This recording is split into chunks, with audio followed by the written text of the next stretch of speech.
яка є кліматологиною, яка входить до міжнародної міжурядової групи експертів з питань зміни клімату, розповісти про процес зміни клімату власне в Україні, які можливі наслідки. Доброго дня. Так, давайте я дуже коротко, я розумію, що це треба тезами казати. І зміна клімату у світі – це є доконаний факт, це перша теза. Те, що клімат змінюється в Україні, це також доведено. Як ми це можемо бачити? Ми можемо це бачити і через те, що піднімається температура і середня, піднімається температура екстремальна. Ми бачимо збільшення кількості екстремальних метеорологічних і гідрологічних явищ і стихійних в усіх частинах України. Ми бачимо нестачу води в містах і селах в різних частинах України. Ми бачимо дуже великі, скажімо, пожежі, навіть там, де колись їх не було, через те, що змінився клімат. Тому насправді вже комусь розказувати про те, що зміни клімату немає, я дуже рада, що не треба мені про це насправді розказувати. Наразі ми тут зібралися для того, щоб міста могли переходити робити міста енергоефективними, і це один з засобів запобігання зміні клімату. Це англійською мовою це mitigation, тобто зменшення викидів і впливу на кліматичну систему через зменшення спалювання викопного палива, яке наразі впливає. Наша група експертів дійшла висновку, що для того, щоб втримати температуру глобальну в межах безпечних 1,5 градуси, ми маємо перейти до 30-го року наполовину, зменшити викиди парникових газів і вийти в нуль на середину сторіччя. І це головна мета. Для цього що треба робити? Також були рекомендації, для цього потрібна дія кожного. І дуже добре, що тут зібралися представники міст, які мають вплив на це, і я думаю, що цього достатньо. Дуже дякую, пані Світлана. І хочу передати слово Оксані Алієвій, яка є координаторкою програми «Зміни клімату і енергетична політика» фонду Генріха Віоля, Бюро Київ, Україна. І попрошу розповісти Оксану, що таке енергетичний перехід, справедливий енергетичний перехід і в чому його вигода для українських міст уже сьогодні. Дякую дуже. Ми говоримо про справедливий енергетичний перехід в першу чергу тому, що знаємо, що на сьогодні більшу частину, а майже 70% світових викидів парникових газів, які спричиняють саме зміну клімату, вони надходять в атмосферу саме від енергетичного сектору. В Україні статистика така сама.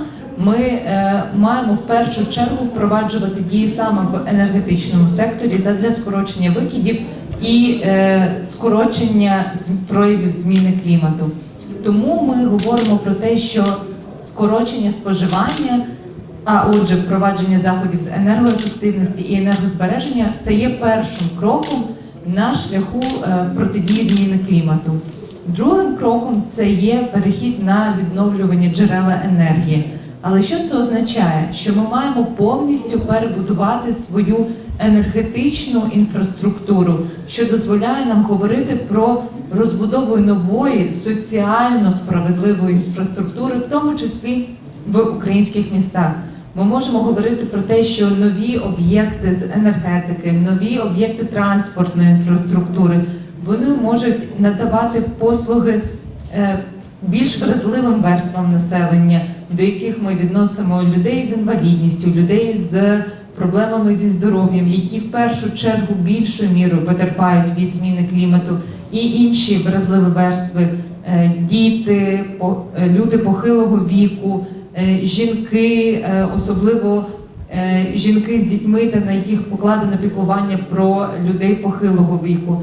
Ми можемо говорити про те, що переходячи на відновлювані джерела енергії, ми також скорочуємо негативний вплив на здоров'я людей, що є ключовим для українських міст, які потерпають від забруднення повітря в першу чергу. Тому, коли ми маємо планувати енергетичний перехід, ми маємо мати на увазі, що ми плануємо не тільки скорочення викидів задля скорочення викидів, ми плануємо покращувати життя мешканців і мешканок, які проживають в цих містах, де ми маємо впроваджувати заходи з енергоефективності і переходу на відновлювані джерела енергії для того, щоб виграли усі. Дякую. Дякую, Оксано. Зараз хочу надати слово Юлії Мельник-Пашковській, яка є кампейнеркою міжнародної неурядової організації 350 ОР, яка безпосередньо спілкується із містами, надихає їх на шлях енергетичного переходу. Юлію, кілька слів про те, скільки вже в Україні міст наразі долучилося до писали меморандум, які є виклики. Так, з минулого року, тобто з 2018 року, до меморандуму долучилося вже от сьогодні 6 міст і Асоціація малих міст України, в яку скільки входить учасників? 160 учасників, в яку входить. Звісно, це не прямий меморандум з містами, так, коли ми говоримо про асоціацію, але все одно це 100% підтримка, популяризація цілі і підтримка саме переходу на відновлювані джерела енергії. Що це означає і чому ми це робимо? Українська енергетика дуже і дуже застаріла. Україна має найбільш енергоємну економіку в Європі. Ми на першому місці, але на гіршому першому місці. І нам потрібно просто дуже швидко і критично робити зміни, тому що 10-15-20 років більшість енергетичних потужностей України повинні бути виведені з експлуатації. Це вугільні електростанції, це атомні електростанції. І відповідно це величезні капіталовкладення. І зараз ми саме вирішуємо, в що ми будемо вкладати ці кошти. Ми їх в будь-якому випадку будемо вкладати. Ніхто з нас, хто сидить в цьому залі, хто сидить у себе в домівках, не хоче лишитися без енергії, без тепла. Тому зараз фактично, ставлячи перед собою таку ціль, міста готуються до того, що вони хочуть здійснити енергетичний перехід, вони хочуть лишатися цивілізованими, розвиватися, але не за рахунок брудного викопного палива, а за рахунок чистої енергетики. І ми сподіваємося, що таких міст з кожним роком ставатиме все більше, більше і більше. Дякую. Дякую. Зараз хочу надати слово представникам громад та пану Юрію, пану Анатолію та пані Катерині, щоб вони розповіли, які вигоди для українських громад несе енергетичний перехід вже сьогодні. Можливо, пані Катерина розповість більше про перші кроки для підтримки таких громад від асоціації. Ну, давайте я буду так стисло, коротко на прикладах. В першу чергу ми сьогодні конкуренти між містами один з одним за економічний розвиток.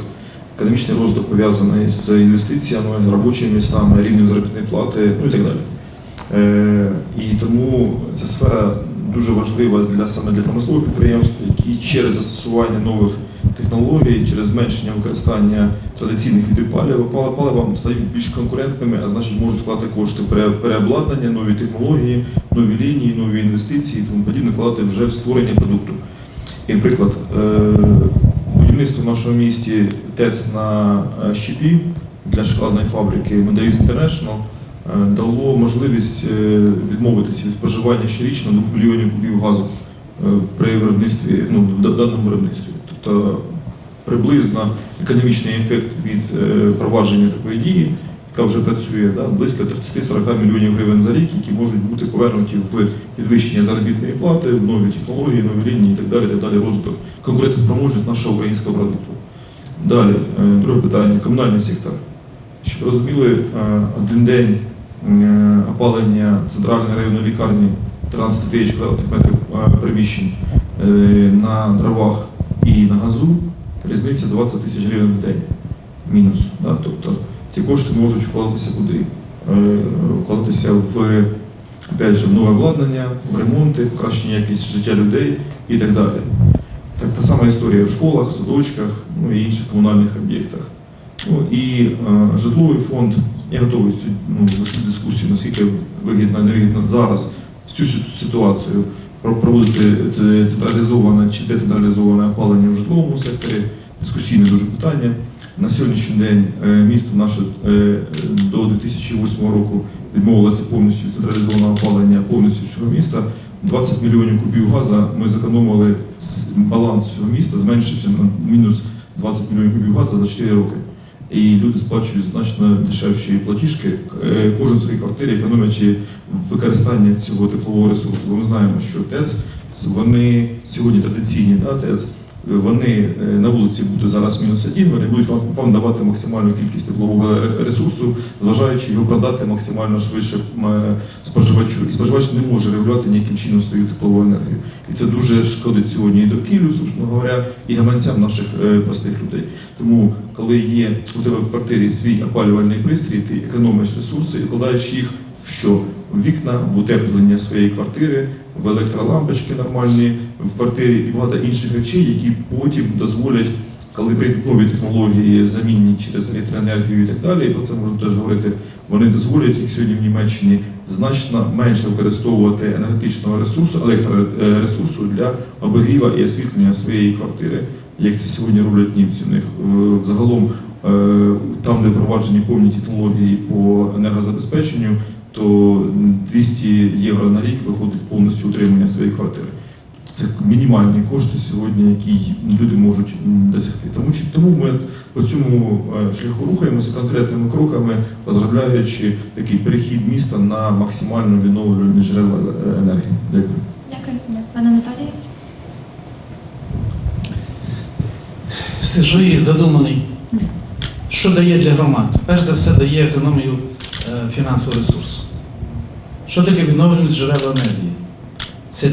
Це енергія землі, енергія вітру, енергія сонця, це біомаса, яка зростає. Я от тут слухав презентацію по місту Житомиру, і я дещо не розумію. Житомирщина сама залізнена територія.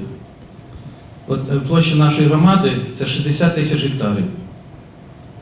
Площа лісосічного фонду Державного лісомисливського господарства – 34 тисячі гектарів. Але я дуже ставлю під сумнів те, що біомаса може стати ключовою у виробництві теплової енергії.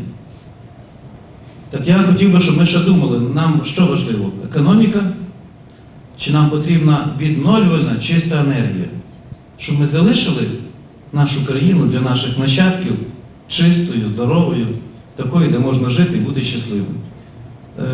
В минулому році, в березні місяці, я в складі делегації був в Норвегії. Який вид енергії в північній Норвегії є ключовим? Перше – це електрична енергія, друге – це енергія землі, теплові насоси. І Норвегія, яка експортує газ, вона не використовує газ для власних потреб. Тому ми маємо трошки тут розумнішати. Енергія сонця безмежна. У нас з'являється вітер. У нас є енергія землі. І я не можу сказати, що в нас є українська наука, яка може однозначно сказати, як нам рухатись і які види енергії нам використовувати для того, щоб дійсно економити кошти і розвивати інфраструктуру, бо це важливо. А з другої сторони, мати здорову, зелену енергію майбутнього. Тому дуже хочеться, щоб все-таки був консенсус, щоб ми зрозуміли на рівні науки, на рівні органів громад місцевих, як нам потрібно жити, як діяти. Скажу вам так, ліси не безмежні, і те, що на одному гектарі приростає там 4 метри кубічних на рік, це теорія. Тому та ж сама Норвегія, вона відмовилась, вона не рубає ліс. Скоро у нас буде торнадо на Житомирщині, на Вінниччині, на Рівненщині, у нас вже з'являються такі прецеденти. Тому що це вже уява, що в нас є ліс. Потрібно піднятись на літаку або запустити дрон і зрозуміти, що маса лісу вирубана. І враховуючи сьогодні загрози, які є перед лісовими насадженнями у вигляді хвороб, сьогодні вся хвойна порода висихає. Ми не знаємо, що завтра буде з лісовими насадженнями. Тому державі потрібно розробити стратегію, і в моєму розумінні енергії сонця, вітру і землі мають стати ключовими новими такими видами енергії відновлення. Ну, я хочу наступне сказати. Ніхто так не зацікавлений в впровадженні новітніх технологіях, як міський голова. Чому? Тому що перш ніж попасти простому пересічному мешканцю в високі кабінети в Києві, він 20 разів попаде на прийом до міського голови або зустріне на вулицях міста місцеву владу і запитає, і чому так, або не так рухається те чи інше питання. Тому зацікавленість зрозуміла. Але, як показує практика, показує досвід, особливо в малих містах, невеликих громадах, питання не дуже так швидко рухається, як би нам хотілося. Тому однозначно тут потрібна співпраця як законодавчої, так і виконавчої гілок влади на державному рівні разом з місцевою владою. В чому вона може виражатися? В напрацюванні таких загальноміських програм.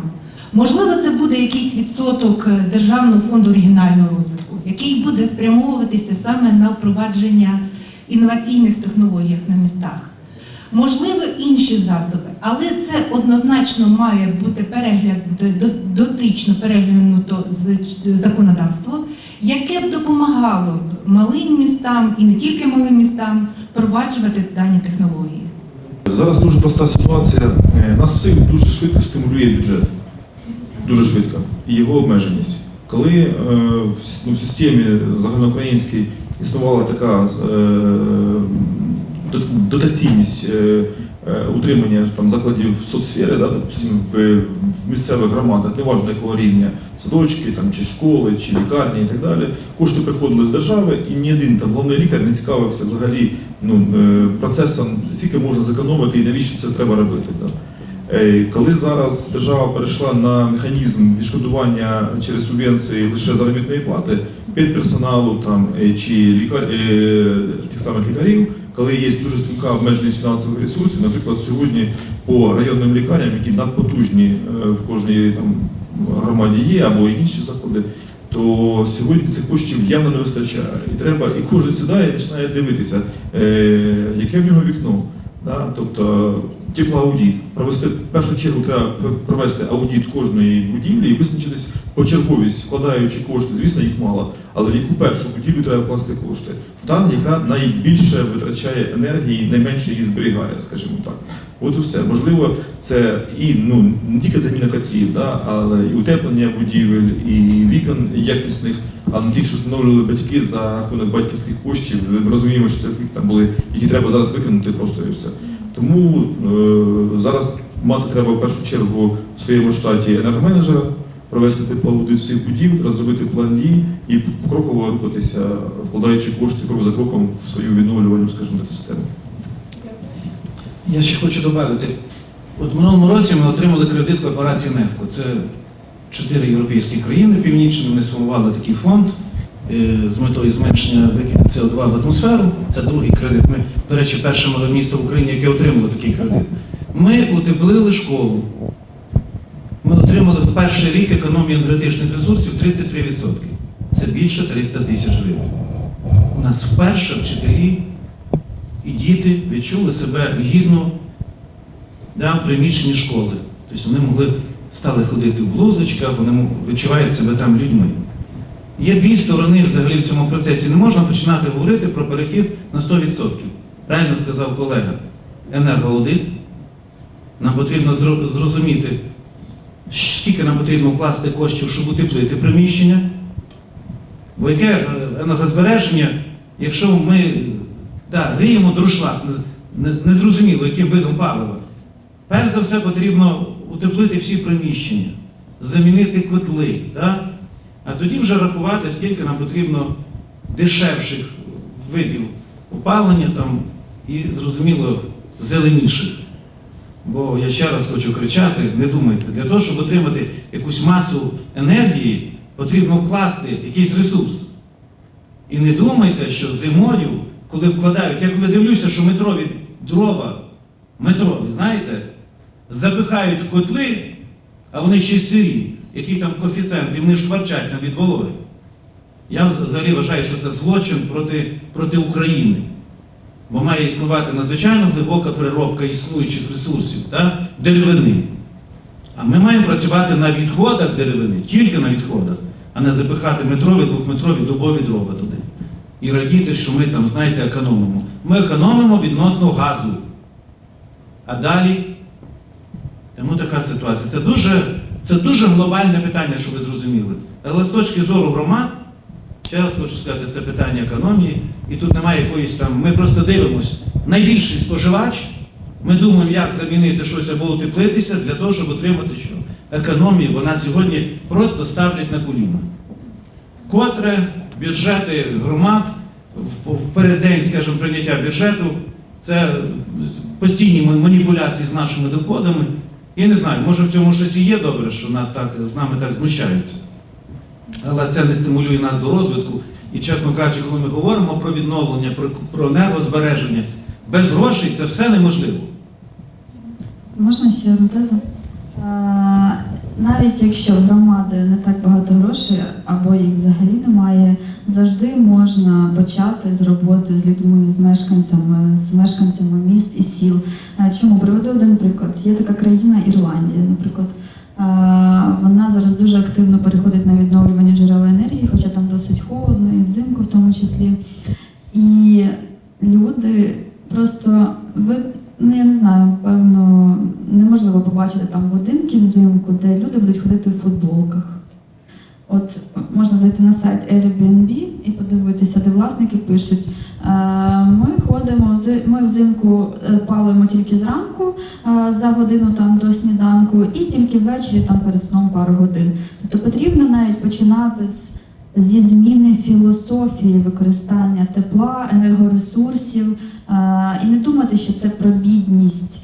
Це про розвиток, і це роблять якраз розвинені країни, а ми якраз цього не робимо, тому в нас найбільш енергоємна економіка в Європі. Тому починати можна з таких простих філософських речей. Ще одне слово. Ми запровадили енергомоніторинг за споживанням енергетичних ресурсів. За один тільки рік ми отримали економію 5% електроенергії і 8% газу. Я хожу по кабінетах міської ради і кричу на своїх працівників, тому що вийшло з кабінету чи вийшов, залишили світло і пішли на півдня кудись гуляти. Це насправді філософія. І послухайте, в нашій уяві Велика Британія, вся ця Європа, що вони там дуже розкішно живуть. Слухайте, та ми живемо дуже круто, тому що якщо у нас менше 20, ми починаємо зеленіти, там, да, а вони дуже, в них це в крові, економія. І тут не тільки енергозбереження, тут і харчування, тут дуже багато такого. Чому ще нам потрібно насправді вчитися? Навіть на пальцях однієї руки можна порахувати.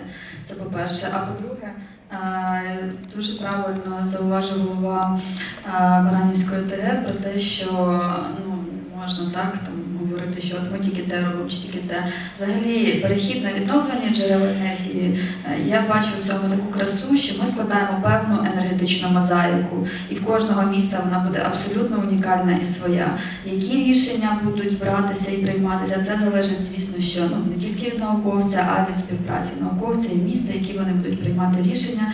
І це дуже важливо розуміти і враховувати.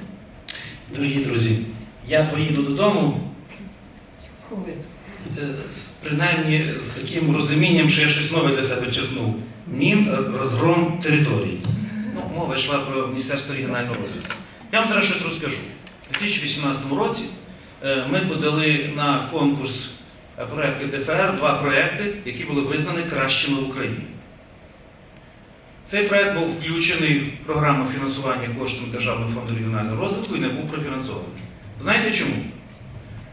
Принаймні в міністерстві а-ля Зубко філософія, що газ – це безальтернативний вид енергії, це була остання тема. Я не знаю, чи вона сьогодні змінилася при новому міністрові, не знаю. Тому я, наприклад, одна хвилина, чому я так критично відношуся?